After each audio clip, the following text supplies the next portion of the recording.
This is the Ohio Farm Bureau podcast. Thank you for watching, listening, wherever you might be. I'm Ty Higgins. If you're a grain producer looking to expand your business, maybe buy new equipment or free up capital to cover operational expenses, a grain inventory loan could be what you're looking for. To learn more about what these loans are and how they work and the benefits they offer, we bring in Phil Young, Senior Account Officer with Ag Credit. Phil, welcome back to the podcast. Good to see you. Hey, Ty, good to be back. Grain inventory loans, what are they exactly? Yeah, they kind of have an interesting title, right? You're not real sure what they are. And I've talked to a number of borrowers. They're like, what is that? I hear you guys talk about this all the time. Like, what is this thing? And so I do have a number of my borrowers that use it and I describe this as it's a cash flow tool is a good way to describe it. So, and I'll kind of paint a scenario for you. You're a farmer, you're heading into harvest. You've obviously got all your seed, chemical fertilizer. You either paid cash for it throughout the year for the 2024 crop year, or you've potentially got some of it on cash, some of it on a line of credit somewhere that you've kind of financed, or you've got it through dealer credit. So you kind of walk into this fall, you're probably a little bit tighter on cash than normal. And then you've got people knocking on your door to maybe buy stuff for a 2025 crop year. You've got seed guys, you've got chemical guys and fertilizers guys asking for maybe your business. You've got maybe some other repair costs that you've got, coming your way. But you haven't harvested your crop yet, so it's still sitting out in the field. So, or you're getting ready to harvest it. You may want to do a grain inventory loan after harvest if you're not wanting to sell your crop right away. If you're wanting to store it in the bin, you want to kind of capture some carry in the market into the next year. Maybe it's a tax thing. You're like, man, I really don't want to sell all this crop in 2024 and take this tax hit. I want to maybe sell some of it in 2024 and sell some of it in 2025 just to kind of straddle some tax years. So a grain inventory loan is something you can approach Ag Credit with and say, hey, I want to do this. We use your current crop that you have, whether it's stored on farm or stored at the elevator. And we use that as collateral to kind of give you some cash. And so it kind of helps you operate your farm, helps you pay for stuff that you need for the 2025 crop year, repair costs, really anything you need to operate your farm. So it's this good tool to have to just basically run your operation when you're really what you're doing is you're straddling two crop years is kind of you're trying to pay for two crop years with one crop or not even having paid for or not even got the income from it yet. So and it just seems like that over the years what I've seen is you've got a lot of like I said, the suppliers, your chemical fertilizer seed guys are knocking on your door earlier and earlier, and you want to take advantage of those savings. You want to take advantage of those discounts that you typically get by committing to those things early. And so this is a good tool for you to do that with. As you know, farm books look a little different now than they did maybe 3, 4, 5 years ago. The cash on hand isn't quite what it used to be. So, are we seeing these loans utilized a little bit more now than we have in the past few years? I would say, yeah, we'd see probably a ramp up here of that just because we've seen obviously with inflation, people's working capital's probably taking a hit here. You're maybe not as strong as what you were 2 years ago, 3 years ago. And just the general cost of things. We've seen grain prices. There's some downward pressure on grain prices here that we've seen in the last 8 months. So yeah, I do think we'll probably see some people take advantage of it. And at the same time, too, I think because grain prices are a little tighter here, I think people are hoping maybe they'll store this crop and hopefully capture some of those increased grain prices in 25, hoping maybe the market will rally here. They'll be able to sell a little bit higher. So, when are these grain inventory loans available? Typically, yeah, right through harvest, right after harvest is typically when we do this, is the norm near year end. I'd say we do a lot of them November, December timeframe is when we close a lot of these grain inventory loans. So a lot of the information we need is we need to know how much crop you have. So like, one of the questions we'll ask is, how many bushels do you have in the bin? Whether it's, like I said, whether it's on your farm or at the elevator, we just need to know what your inventory levels are. And that'll kind of help us be able to throw together some information and kind of what that dollar amount is that you're eligible for. About once or twice a year here on the podcast, we have Treasurer Robert Sprague on talking about the AgLink program. And turns out that Oh, Ag okay. Credit, one of the largest users of AgLink, and so I wanted to talk about that a little bit because this is a way for farmers to find a little cheaper money through a state program that's been wildly successful over the past few years, and you guys have found a lot of customers that want to take advantage of it as well.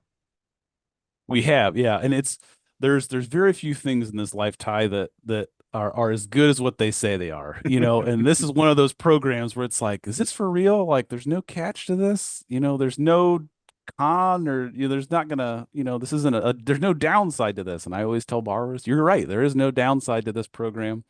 But what it is if you've got a line of credit with somebody, and we've got a lot of borrowers with a line of credit to help finance your inputs. um, Lines of credit are typically on a variable rate. And so and what that means is when the Fed comes out and says, hey, we're going to adjust rates, it has an immediate impact on your rate. So we've seen, obviously, the last 2 years, the Fed has consistently raised rates. So their interest rates on variable rates are higher than what they've been probably in the last, many years. So you're sitting probably close to 9-ish% maybe on average on kind of where those rates are. So obviously that has a huge impact on guys' bottom line, because that's a little bit more interest you're paying on some of those inputs that you have. So what the AgLink loan program does, we partner with the state, and we take care of the application for borrowers. They don't have to do any paperwork up front. We submit it to the state, and what it is it helps borrowers save money on interest. So it kind of converts their variable rate to a fixed rate, and so it's locked in for 12 months, and it stays at that rate for 12 months, but it also lowers your rate. So on average, we've been seeing about a 2.5% savings on people's operating lines of credit rates. And the great thing about Ag Credit is you also get, and we've talked about it in previous podcasts, you get your patronage check. So not only do you lower your rate by roughly 2.5%, you also get a patronage check, which lowers your rate even more. So you're seeing a significant savings through this program. There's little effort for the borrower to apply for it, and there's no catch. There's no negative, tick mark that goes next to your name or anything like that. There's no tax consequence. There's no taxable event issue with you. The only thing you have to do is we do the application, and there's a one sheet piece of paper you sign, and we'll even do it DocuSign, so you don't even have to come to the office if you don't want to. You sign it, and you are locked in at a lower rate for 12 months. We will, every 12 months, you're eligible to reapply. So we can reapply every 12 months.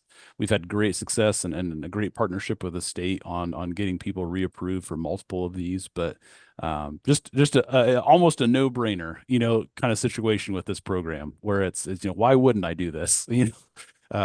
So when you pencil out interest savings, it's a significant amount of money for guys when you sit down and do the math on it as far as interest goes. So I do Ag Credit is one of the biggest users in the state. I love highlighting that, for the mere fact that this is a program that Ag Credit makes no money on. There's no fee income we get. There's nothing that is really, there's no kickback or anything like that with this program. We just absolutely love working with farmers, and we love wanting them to be successful, and we want them to save money. And so this is just a great program for our farmers to remain successful. And finally, you mentioned the interest rates and mentioned the Fed, so I can't let you off the hook without asking you what you think we're going to see as we get closer to harvest here, as far as those interest rates are concerned. What's on your radar, and how do you see things shaking out? Yeah, good question. I get this question a lot.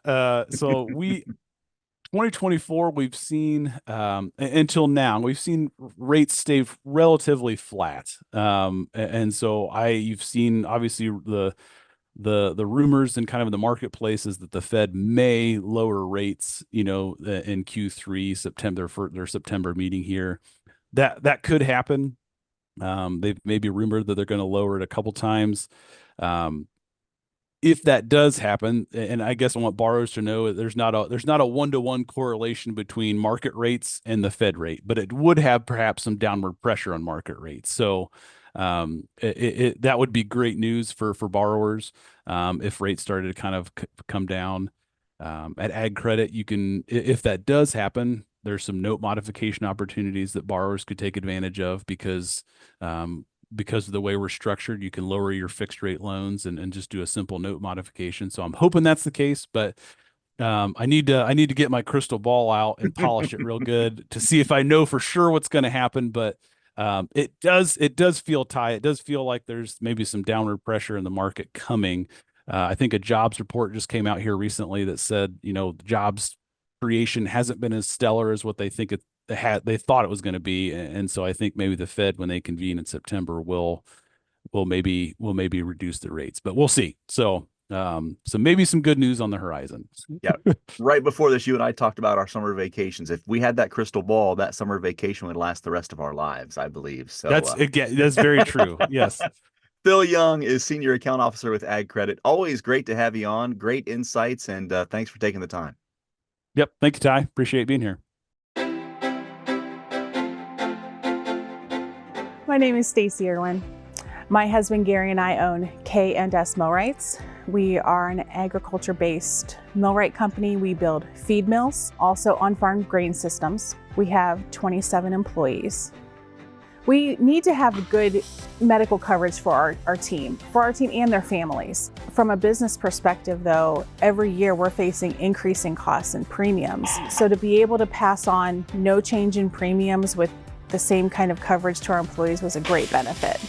One of the health plans I had recently heard about was the Ohio Farm Bureau Health Benefits Plan. We found that we were going to have almost the same coverage with very little change in premiums, virtually the same deductibles, and better prescription coverage with no change in cost.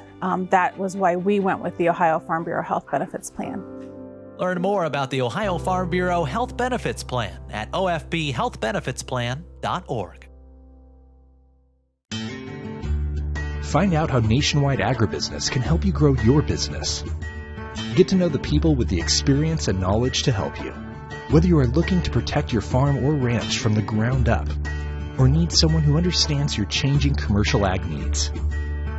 Find out how to better manage the risks of your ag business, or how quickly you can get back to business. Learn how you can protect your next with Nationwide on your side.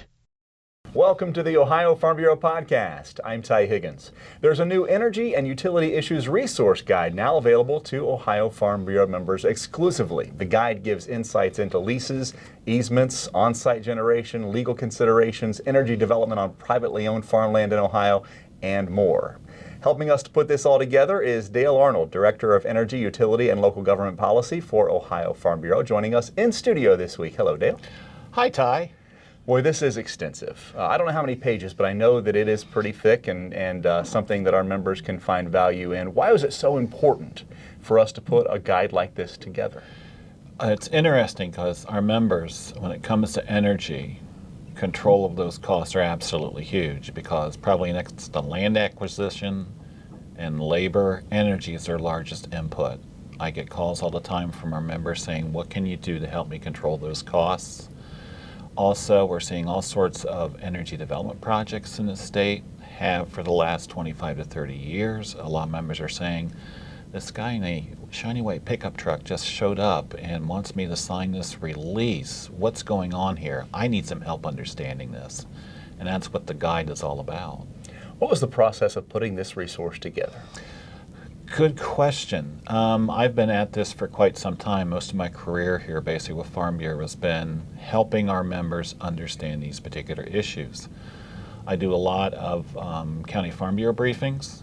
I do a lot of what I call kitchen table meetings, where I can set up basically a time that we can get together with a hot link. He puts the laptop on his kitchen table. We sit for 2 hours. I explain what's going on, answer he and his family's questions. The need for do that has just become more critical as time goes on, because our members are facing more and more types of energy projects. And they're also finding this out, is that history repeats itself. I've been with the Ohio Farm Bureau now for a few decades. And we see, and I'm seeing history repeating itself in oil and gas development, transmission lines, pipelines, those things. In some cases, I'm in my second or third generation of development projects, and we're seeing a second, third generation of farmers having to take a look at that.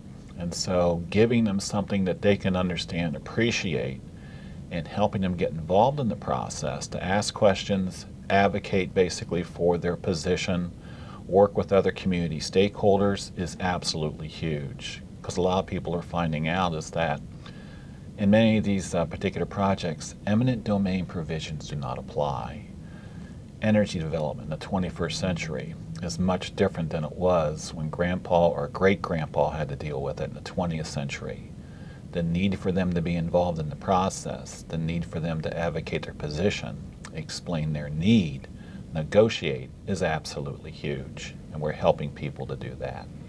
You mentioned the complexities, not just in the way that these agreements are formulated and presented, but also in the energy uses that are coming online in Ohio these days. Gosh, so yes. with this guide, you've kind of broken it up into sections, and I'm glad you did. But what are some of the sections? Can you kind of lay out for us what's all included in this guide? That's a good question. Every type of energy development project, folks basically in open rural areas or agricultural ground are facing are in there.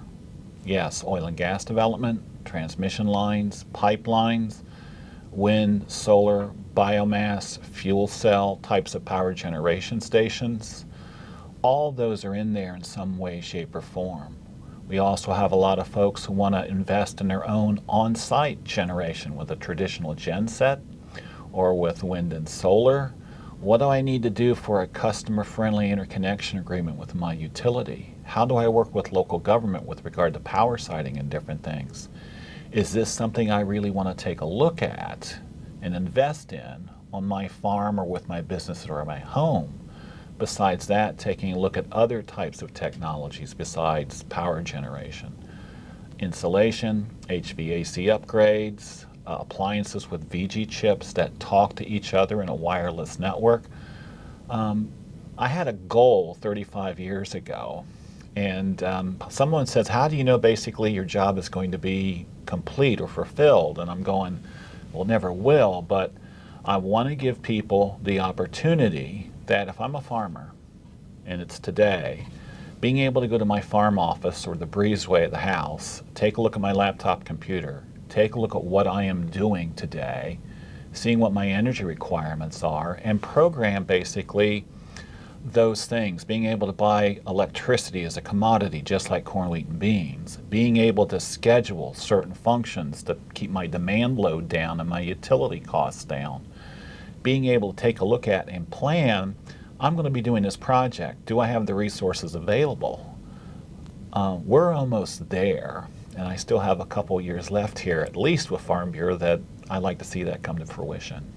This is also based on those frequently asked questions that you get around energy policy and energy development in Ohio. What are some of those questions? I know as you put this guide together, you're thinking about those dinner table conversations and the things that you already know you're going to be asked before you even get to the house. Yeah, a lot of people ask, can you tell me about this project? What does this entail? I've never heard of a project like this before. When you're talking about carbon sequestration or hydrogen production, those are brand new technologies.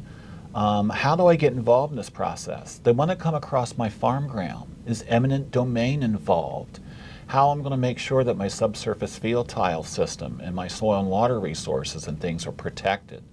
How am I going to be able to make sure that I'm still going to be able to farm that ground in the future as I was basically today? Dale, they just stopped. They said, we want to work with you. They gave me a 27-page agreement and said, I'll be back to get it basically in a few days. I tell a lot of our members, you don't sign an agreement of that magnitude on the hood of your pickup truck. You need legal counsel to help you. You need to be able to understand what's going on, and you have the right to ask questions and negotiate a number of key provisions. Things are much different when it comes to power siting and energy development than when grandpa or great-grandpa dealt with it in the early parts of the 20th century. This guide goes beyond that too. The next steps into looking at managing energy costs or potential income from energy. What does that section entail? Well, it's interesting. We're talking about a merchant power function. Eminent domain provisions do not apply. Energy generation projects are created where electricity and electric generation is a commodity unto itself. I tell a lot of farmers, and they understand and appreciate it much better. They're going, I now understand what's going on a little bit better because we're in a commodity-intensive business. Corn, wheat, beans, the fuels we buy. Prices that are determined with regard to supply and demand over time, commodity-based things. Everything indexed from the local grain elevator to Chicago. Calls, puts, collars, futures contract, trade arbitration. We understand that. We've created contracting systems, risk management strategies with regard to that. When I tell them you're working with an energy service provider where electricity or natural gas or oil is a commodity, calls, puts, collars, futures contracts, trade arbitration apply there, everything indexed not to Chicago, but the New York Mercantile Exchange where they've been traded for over a century, they start to understand what's going on. Knowledge is power. Being able to understand those particular concepts, understanding more about the technology, also understanding is that I have the ability and the responsibility to negotiate a number of key provisions. And there's no group contracts, there's no group leases, there's no group easements.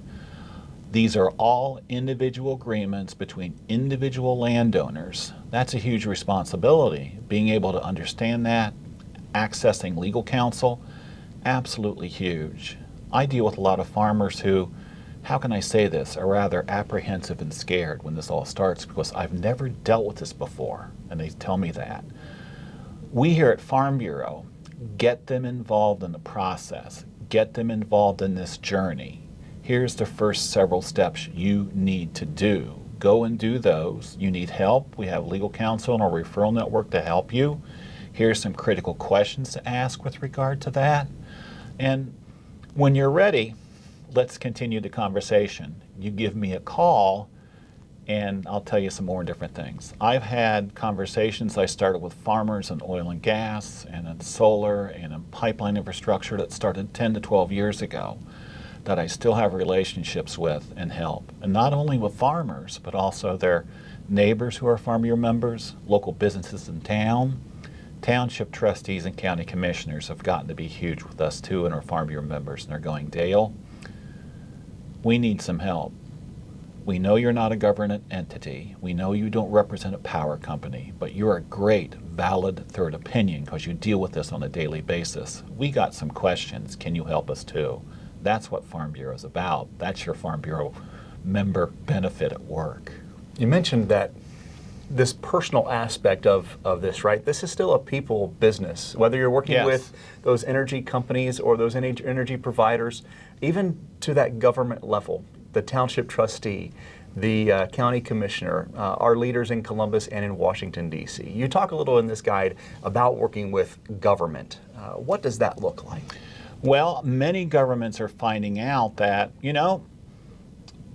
everything has changed. Since 1999, the law has changed. We're a merchant function power generation asset. We still have governance with regard to transmission and local distribution networks through the Power Siting Board, the PUCO, the Federal Energy Regulatory Commission.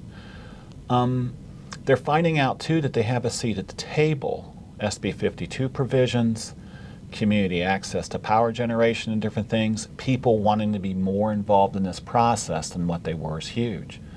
We're going through the largest and most complex energy refit in power generation, transmission, and distribution since many of these systems were first installed in the early stages of the 20th century. I tell some folks, you hear about our history with regard to rural electric cooperatives. That was huge at the time.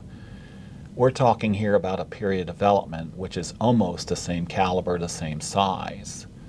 They are also finding out that they have some responsibilities to be involved in this process. Who can guide them? Who can give them information? Who can ensure that they have a seat at the table to discuss a number of things? Things are much different. When my grandparents were taking a look at a power line going across their property in the 1920s and 30s, a gentleman came to the door. He put $10 bills down on the kitchen table and said, "This is what we want to pay you to do it." They accepted that, and they said, "We also want you to get out of the way." Eminent domain was basically huge at that point. Now things are much different. You want to come to my property? Yes, you might have the right of access, but everything else, protection of soil and water resources, ingress and egress points, how basically you treat my soil, where you put an access lane, what our relationships are going to be starting now in perpetuity on this are much different. And we need to discuss those particular things. And all of those things are highly negotiable. This is no longer step back and get out of the way.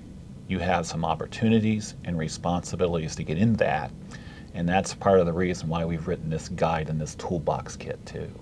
Yeah, this is all part of an extensive collection that Mr. Arnold and his team put together. The new Energy and Utility Issues Resource Guide, available exclusively to Ohio Farm Bureau members. For those watching and listening, as they go through this guide for the first time, how do you envision them and hope they'll utilize it? Well, this is the first step, and I tell you, I spent a lot of times on first steps. This is something very new to a number of farmers. It's very much out of their experience. Again, when that shiny white pickup truck shows up and this guy wants to talk to you about a project in some way, shape, or form, it says sign here, what do I do? The toolbox is a great first step with regard to that. The material on there, you know, I've done power briefings and energy service briefings for Farm Bureau members for years. I've literally taken every one of my presentations, sat down, looked at it in one computer screen on a PowerPoint, and started writing what I say at each one of the bullets points. That's how that's at. It's written in such a way as it's in sections. We hope it's easy to understand. It gives you some critical first steps. And then if you want to call me and say, hey, I got some questions, can we set up a kitchen table meeting? Or can the County Farm Bureau sponsor a briefing and have you out so our members in the neighborhood can find out more about this?